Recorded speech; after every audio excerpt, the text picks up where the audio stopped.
नमस्कार। आज के हिंदी शिक्षण में मैं सुधीर डोबरियाल विद्यालय शिक्षा आपका स्वागत करता हूं। नमस्कार। आज के हिंदी शिक्षण में मैं सुधीर डोबरियाल विद्यालय शिक्षा उत्तराखंड आपका स्वागत करता हूं। आइए आज हम कक्षा 2 विषय हिंदी सारंगी पाठ्य पुस्तक के पाठ 7 टिल्लू जी पर चर्चा करेंगे। आज के हमारे चर्चा के बिंदु इस तरह से रहेंगे। टिल्लू जी कविता का आदर्श वाचन, कविता में आए कठिन शब्दों के अर्थ और कविता से संबंधित प्रश्नोत्तर, मौखिक भाषा विकास, वर्ण ज्ञान, शब्द भंडार और समझ का विकास। अब हम आइए देखते हैं। यहाँ पर हम टिल्लू जी ये एक कविता लिखी गई है। इस कविता को हम पढ़ेंगे, इसका वाचन करेंगे और सभी इसको ध्यान से सुनेंगे। यहाँ पर क्या दिखाई दे रहा है? एक छोटा सा लड़का है जिसका नाम क्या है? टिल्लू। और यहाँ पर उसने बैग रखा हुआ, बैग टांगा हुआ है। तो टिल्लू जी पर ये कविता बनाई गई है। छोटे से बच्चे का नाम है टिल्लू। तो आइए हम कविता का वाचन करते हैं और उसको ध्यान से सुनेंगे। टिल्लू जी स्कूल गए, बस्ता घर पर भूल गए। टिल्लू जी स्कूल गए, बस्ता घर पर भूल गए। रास्ते भर थे डरे डरे, रास्ते भर थे डरे डरे। पहुँचे गेट पर अरे अरे, पहुँचे गेट पर अरे अरे। छुट्टी का नोटिस चिपका, छुट्टी का नोटिस चिपका। देख खुशी से फूल गए, देख खुशी से फूल गए। दोनों बाहें माँ के, दोनों बाहें माँ के। डाल गले में झूल गए, डाल गले में झूल गए। ये जो कविता लिखी है ये लिखे नरेश सक्सेना ने। तो यहाँ पर ये दोनों बाहें मतलब दोनों हाथों को माँ के गले में डालकर खुशी खुशी झूल गया हो और खूब खुश हुआ, खुशी के मारे फूल गया हो, मोटा हो गया हो। तो टिल्लू जी पर ये कविता लिखी गई है कि जब टिल्लू स्कूल जा रहा था तो बस्ता घर पर क्या हो गया? भूल गया हो। जब स्कूल के लिए तैयार हुआ, स्कूल गया तो क्या हुआ? बस्ते को घर पर भूल गया। और सारे रास्ते में क्या हुआ? डरे डरे वो बहुत डर के मारे स्कूल जा रहा था क्योंकि बस्ता घर में भूल गया था। जैसे ही वो टिल्लू गेट पर पहुंचा, कहाँ? स्कूल के गेट पर पहुंचा तो क्या देखता है कि गेट पर क्या था? छुट्टी का नोटिस लगा हुआ था, लिखा हुआ था कि आज स्कूल में छुट्टी है। देख खुशी से फूल गए। और जैसे ही उसने छुट्टी का नोटिस गेट पर देखा वो खुशी के मारे उछलने कूदने लगा, फूल गया, वो खुश हो गया। और जब वो आया तो दोनों बाहें अपनी माँ के गले में डाली। उसने क्या किया? दोनों हाथों को माँ के गले में डाल के झूलने लगा, खुशी के मारे वह माँ के गले में झूलने लगा। तो ये टिल्लू जी पर एक छोटी सी कविता थी। छोटे बच्चे को स्कूल जाने के लिए और स्कूल से जब उसको छुट्टी का पता चलता है कि आज छुट्टी है तो कितना खुश होता है बच्चा, उसके बारे में इस कविता में बच्चे के हाव भाव के बारे में कविता लिखी गई है। आगे देखेंगे हम। पढ़िए, समझिए और मिलाइए। हमने इसको पढ़ना है और समझना है और यहाँ पर कुछ शब्द दिए गए हैं उनको मिलाना है। तो लिखा है यहाँ पर मित्रों सहेलियों को देखकर। यहाँ पर लिखा हुआ है मैं खुश होता हूँ, होती हूँ। तो जहाँ पर ये चिन्ह बना हुआ होता है इसका मतलब होता है या। तो जैसे हम इनका प्रयोग कहाँ पर करते हैं, जैसे लिखा हुआ है होता या होती। तो जहाँ पर हम लड़के के किसी काम के बारे में बात करते हैं तो वहाँ पर लड़के के लिए क्या आता है होता, और लड़की के लिए क्या आता है होती। जैसे लड़के के लिए हम क्या प्रयोग करेंगे मित्र शब्द, और लड़कियों के लिए सहेलियों। तो हमने इनके साथ मिलाना है, जैसे मित्रों मित्रों को देखकर मैं खुश होता हूँ, इसका मतलब है दोनों में से एक। और लड़कियों के लिए आ जाएगा सहेलियों को देखकर मैं खुश होती हूँ। यहाँ पर माँ को देखकर मैं खुश होता हूँ, और लड़कियों के लिए माँ को देखकर मैं खुश होती हूँ। यहाँ पर शिक्षक को देखकर मैं खुश होता हूँ, और लड़कियों के लिए शिक्षक को देखकर मैं खुश होती हूँ। तो देखकर शब्द था यहाँ पर को देखकर, किसे देखकर खुश होता हूँ या होती हूँ।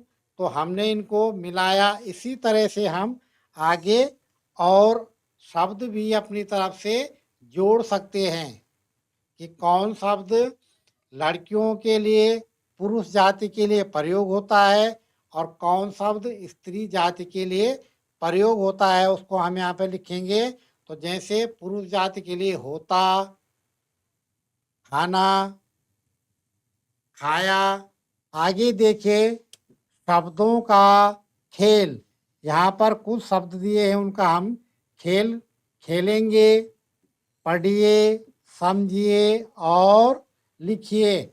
हमने कुछ एक खेल खेलना है, उसको पढ़ना है और समझना है, उसके बाद लिखना है।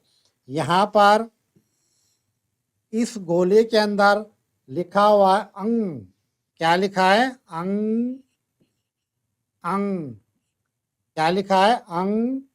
तो अंग से हमने शब्द जोड़ने हैं इस पे। जैसे इस पे ये तीर के निशान बने हुए हैं, उसके आगे लिखा है गुर, जीर, ड, दर और बर।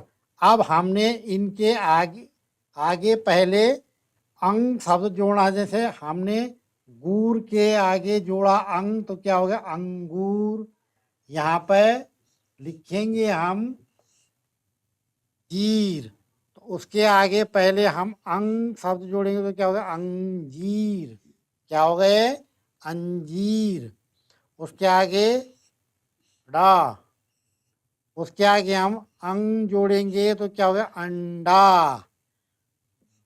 अब हम यहाँ पर लिखेंगे दर, उसके आगे हम आ, उसके आगे क्या जोड़ेंगे अंग, अंदर। यहाँ पर लिखा है बा र, उसके आगे हम आ के ऊपर मात्रा ये हो अंग, तो ये क्या हो गया अंबर।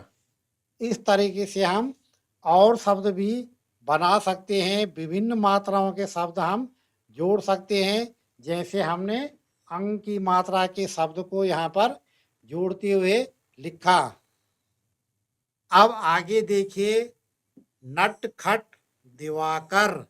एक लड़के का नाम है दिवाकर, और वो कैसा है नटखट। नटखट का मतलब क्या होता है, नटखट माने शरारती, शरारती या शैतानी। दिवाकर 5 वर्ष का नटखट लड़का है। दिवाकर कितने साल का है? 5 वर्ष का नटखट है। और नटखट माने शैतान। 5 साल का लड़का है दिवाकर, बहुत शैतान है। सारे दिन ठिठोली करता है। सारे दिन क्या करता है? ठिठोली। ठिठोली का मतलब होता है मजाक। ठिठोली मतलब मजाक। सारे दिन भर क्या करता है? मजाक करता रहता है, किसी भी बात में मजाक करता रहता है। और सबको हंसाता है। वो इतनी मजाक करता है कि सबको क्या करता है? हंसाता रहता है। सब हंसते रहते उसकी बातों में। उसे गणित सीखने की बहुत लगन है। उसको क्या है? गणित सीखने की बहुत लगन है। लगन है मतलब वो गणित के प्रति उसका ध्यान रहता है। किसी भी समय उसका लगाव है, गणित से बहुत लगाव, उसका बहुत ध्यान रहता है। उसकी बड़ी बहन मीना उसे संख्याओं को जोड़ना सिखाती है। और दिवाकर ध्यान से सीखता है। उसकी बहन क्या करती है? दिवाकर की बड़ी बहन मीना उसको संख्याओं का जोड़ सिखाती है, संख्याओं को जोड़ना सिखाती है। और दिवाकर क्या करता है? उनको ध्यान से सीखता है, मन लगा करके सीखता है। दिवाकर कहता है 1 और 2 3। क्या कहता है दिवाकर? 1 और 2 3। मीना कहती है सपेरा बजाता बीन। दिवाकर कहता है 3 और 4 7। मीना कहती है लाओ कलम दवात। तो ये क्या बन गई है? कविता भी बन गई और गणित भी सीखी। दिवाकर दौड़कर, दौड़कर माने भागकर, भागते हुए कलम दवात ले आता है। और मीना उसे संख्याओं के जोड़ लिखना सिखाती है। तो यहाँ पर क्या हुआ? उन्होंने जोड़ के मात जोड़ भी सीखा और कविता भी बनाई। एक साथ हमने हिंदी और गणित को भी सीखने का यहाँ पर प्रयास किया। कविता भी बनी और गणित में जोड़ भी सीखा। तो उसने क्या कहा था पहले? 1 और 2 कितने हुए? 3। फिर क्या कहा था? 3 और 4 कितने हुए? 7। तो यहाँ पर हमने क्या किया? जोड़ सीखा। 1 और 2 में जोड़ करके कितना हो गया? 3। और 3 और 4 को जोड़कर कितना हुआ? 7। आज इतवार का दिन है। इतवार किसको बोलते हैं? इतवार कहते हैं रविवार, या जिसको हम संडे भी बोलते हैं। रविवार या संडे छुट्टी का दिन होता है रविवार। तो आज इतवार का दिन है। दादाजी ने आज कुल्फी बनाने के लिए बहुत सारा दूध मंगाया था। दादा ने सवेरे 9 बजे कढ़ाई में दूध उबालने के लिए रख दिया। दादाजी ने आज सुबह बहुत सारा दूध मंगाया और 9 बजे कढ़ाई में दूध को उबालने के लिए रख दिया। दूध को कभी माँ और कभी चाचा जी थोड़ी थोड़ी देर में चमचे से चलाते रहे। ये चम्मच डाल रखे यहाँ पर, गैस में दूध रखा हुआ है और उसको चम्मच से हिला रहे हैं, चला रहे हैं। 10 बजे तक दूध गाढ़ा हो गया। गाढ़ा का मतलब होता है मोटा, मोटा हो गया हो। और माँ ने उसे ठंडा होने के लिए रख दिया। जब वो दूध बहुत गाढ़ा हो गया तब माँ ने क्या किया, उसको ठंडा करने के लिए रख दिया।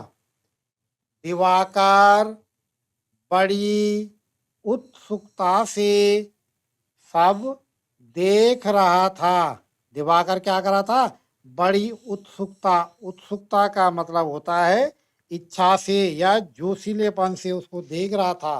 11 बजे चाचा जी बाजार से बर्फ ले आए और उसे कूट कर मटके में भर दिया। और 11 बजे चाचा जी क्या लाए? बाजार से बर्फ लाए और उन्होंने क्या किया, उस बर्फ को कूटा, उसके छोटे छोटे कूटा, मैंने उसको टुकड़ों में करना, उसको क्या किया, मटके में डाल दिया, उन्होंने मटके में भर दिया बर्फ को। उसमें नमक भी मिला दिया। और क्या किया, उसमें नमक मिला दिया। दादी और माँ ने गाढ़े दूध में चीनी, केसर तथा पिस्ते और बादाम काट कर डाले। फिर कुल्फी के तिकोनों में, तिकोनों माने जिसके 3 कोने होते, तिकोना कहते हैं उसको, जैसे ये बना होता है यहाँ पे, एक कोना, 2 कोना और एक तीसरा कोना, इस तरीके से तिकोनों में, कुल्फी के तिकोनों में दूध भरकर मटके में डाल दिए। क्या किया उन्होंने? कुल्फी के तिकोनों में दूध भर करके उसके मटकों में डाल दिए। तब तक 1 बज गया था। दिवाकर ने दादाजी से पूछा, दादाजी कुल्फी कब तक बनेगी? दादाजी ने कहा, बेटा 5 बजे तक बनेगी। दिवाकर मीना के साथ खेलने चला गया।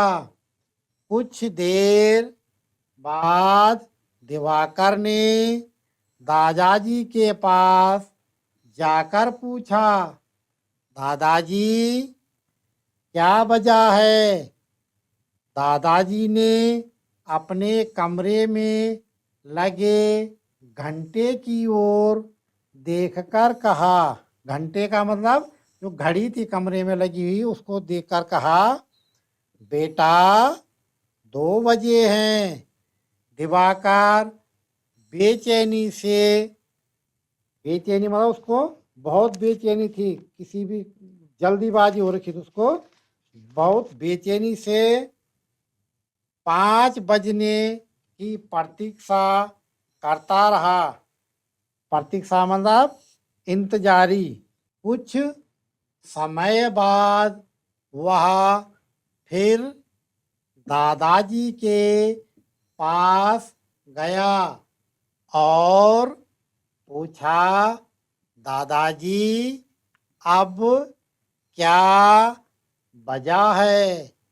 दादाजी ने फिर घंटे की ओर देखा। कहाँ देखा? घड़ी की ओर देखा है, घड़ी लगी हुई है यहाँ पर, और बोले, बेटा 3 बजे हैं। दिवाकर ने भोलेपन से, भोलेपन का मतलब है जो कुछ नहीं जानता है, भोलेपन से, सीधा साधा भोलेपन से, दिवाकर ने भोलेपन से खुश होकर कहा, दादाजी 2 और 5 होते हैं। जब पहले दादाजी ने कहा 2 बजे हैं और 1 घंटे बाद कहा 3 बजे हैं, तो दिवाकर ने क्या कहा कि 2 और 3 कितने होते हैं? 5 होते हैं। तो अब 5 बज गए, इसलिए कुल्फी खा सकते हैं। दादाजी हंस पड़े। दादाजी क्या हुआ? हंस पड़े कि कैसी बात का, पहले मैंने कहा था कि 2 बजे और 1 घंटे बाद मैंने कहा अब 3 बज रहे हैं, तो उसने कहा 2 और 3 5 हो गए। तो दादाजी हंस पड़े।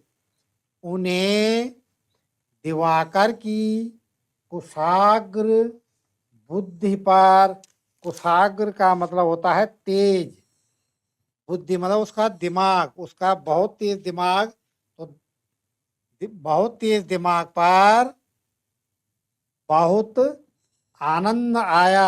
आनंद मतलब वो बहुत प्रसन्न हुए, बहुत आनंद आया, उनको बहुत मजा आया उसका कि कितना तेज दिमाग है दिवाकर का, कि जो जोड़ की प्रक्रिया को बता पा रहा है। क्योंकि दादाजी ने कहा था कि हम कुल्फी कब खाएंगे? 5 बजे। और जब दिवाकर ने पहली बार समय या टाइम पूछा, तो दादाजी ने कहा कितने बज रहे हैं? 2 बज रहे हैं। उसके बाद जब 1 घंटे बाद फिर उसने पूछा कितने बज रहे हैं, तो दादाजी ने कहा 1 घंटे बाद 3 बज रहे हैं।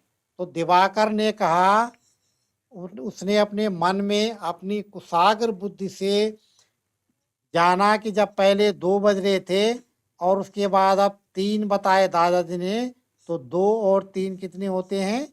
5।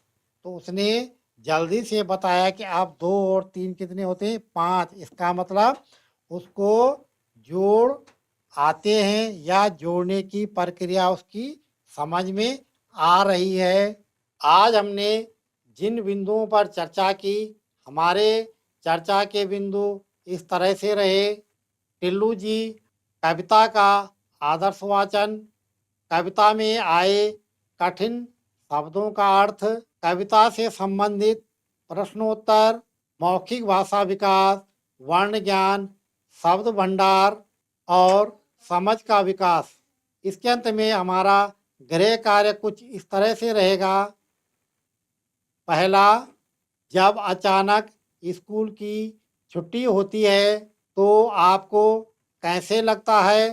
दूसरा, अपने इन कार्यों के समय को लिखिए, जैसे पराता उठना, पराता यानी सुबह सुबह उठना, पराता उठना, नाश्ता करना, स्कूल जाना, खेलना, रात्रि भोजन और सोना। इनके हमने समय को लिखना है कि हम इन कार्यों को कौन कौन से समय पे करते हैं। आशा करता हूँ आज के हिंदी शिक्षण में हमने जिन बिंदुओं पर चर्चा की आपको भली भांति समझ में आए होंगे। मिलते हैं अगले हिंदी शिक्षण में, तब तक के लिए धन्यवाद।